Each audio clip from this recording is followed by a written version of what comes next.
Hola a todos y bienvenidos a esta nueva exploración. A ver, empecemos con un dato que es una auténtica locura. ¿Sabíais que una persona promedio mira su móvil hasta 150 veces al día?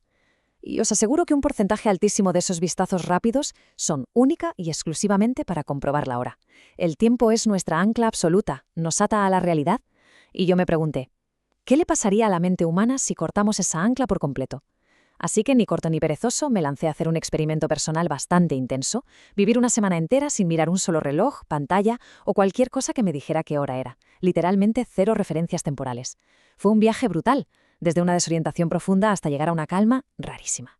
Vamos a ver cómo evolucionó esta montaña rusa psicológica, día a día. Y aquí os lanzo la gran pregunta. ¿Tú podrías estar un día sin saber la hora? Pensemos en ello un segundo.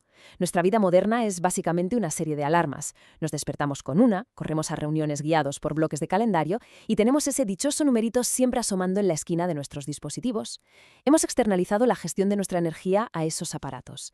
Pues bien, este análisis trata exactamente de desafiar esa dependencia. Quería descubrir qué queda de nuestra rutina, de nuestra supuesta productividad y, francamente, de nuestra cordura cuando eliminamos la herramienta número uno que usamos para medir y estructurar la vida. Fue una inversión hacia la pérdida total de la noción del tiempo. Claro, para que este experimento funcionara de verdad, las normas tenían que ser herméticas. Paso número 1, cero relojes, teléfonos u ordenadores. Nada. Pero llevar esto a la práctica en una casa normal requirió medidas casi de chiste.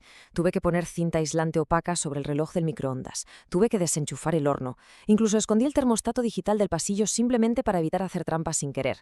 Cualquier referencia externa quedaba bloqueada. Y el paso 2 era la consecuencia directa de ese aislamiento. Vivir guiado de forma exclusiva por sensaciones internas. Es decir, comer solo al sentir hambre física real y dormir únicamente al sentir pesadez en los párpados. En resumen, dejaba de ser un individuo regido por el horario social para convertirme en un organismo guiado por su propia biología.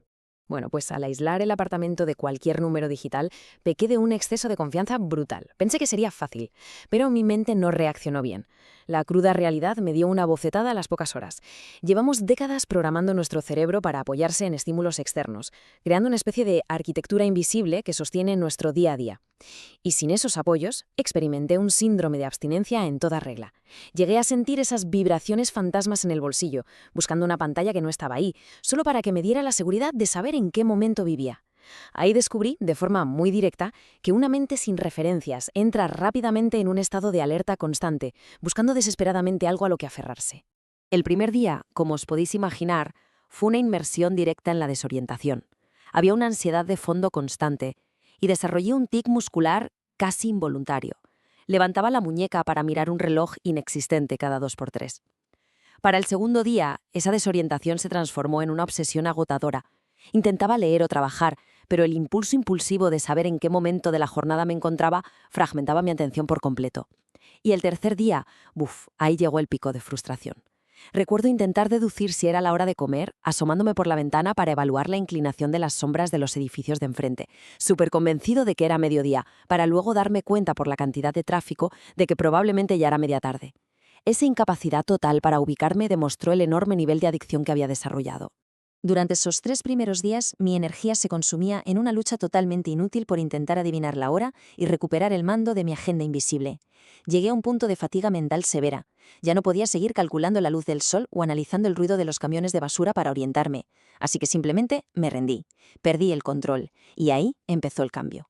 Ese momento de capitulación, ese instante de tirar la toalla, fue el punto de inflexión de toda la semana. Entendí que la verdadera adaptación no consistía en sustituir el reloj digital por un reloj solar rudimentario en mi cabeza, sino en dejar de medir por completo. Y ojo, porque al aceptar el vacío, esa enorme tensión psicológica comenzó a disiparse como por arte de magia.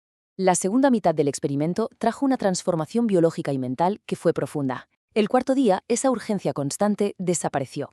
Empecé a despertar de forma natural, con los primeros rayos de luz filtrándose por la persiana, sin el sobresalto de una alarma cortándome un ciclo de sueño profundo. Para el quinto día, experimenté una desconexión total del ritmo de la sociedad. Mi concentración se volvió súper densa, logrando realizar tareas durante horas sin interrupciones autoimpuestas.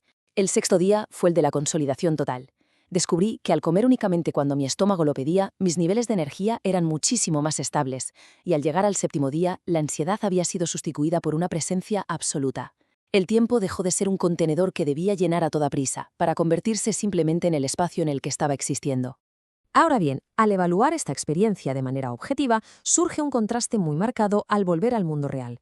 Los beneficios psicológicos fueron asombrosos. La eliminación de los plazos autoimpuestos redujo la ansiedad a niveles mínimos. Además, la concentración alcanzó una profundidad inusual al no existir la distracción de estar calculando mentalmente cuánto faltaba para la siguiente tarea. Fue una sensación de libertad mental genuina. Sin embargo, los inconvenientes fueron igual de impactantes. La fase de desintoxicación conllevó una desorganización tremenda y una incomodidad psicológica bastante severa. Pero el mayor obstáculo, sin duda, es la fricción con la realidad social. Es casi imposible mantener compromisos en un mundo sincronizado. Imaginaos la angustia de saber que habéis quedado con alguien por la tarde, pero no tener la más mínima idea de cuándo salir de casa para no llegar tarde.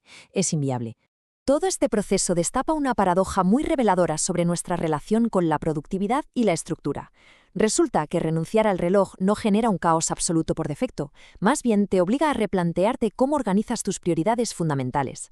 Al dejar de microgestionar de forma enfermiza cada minuto exacto, sorprendentemente ganas un control mucho mayor a nivel macro sobre tu atención y tu energía. Y esta es una lección súper aplicable incluso si volvemos a llevar reloj. A menudo estructuramos nuestros días reaccionando a lo que dicta una pantalla, en lugar de escuchar nuestros propios ritmos naturales de concentración y descanso. Aprender a desligar ciertas tareas del escrutinio del minutero puede ser una de las formas más efectivas de recuperar la soberanía sobre nuestro propio bienestar. Para terminar, quiero dejaros con una gran incógnita. Si se eliminaran por completo los relojes ahora mismo, ¿la sensación dominante sería de absoluta libertad o de un profundo encierro? Es una cuestión para que pensemos detenidamente sobre si esa herramienta que consultamos tan compulsivamente es un simple instrumento para coordinarnos en sociedad o si, casi sin darnos cuenta, se ha convertido en un supervisor invisible que dicta cada uno de nuestros movimientos y emociones diarias. Ojalá esta exploración os haya aportado una perspectiva un poco diferente sobre cómo medimos y, en última instancia, cómo vivimos nuestra jornada. Un saludo y hasta la próxima.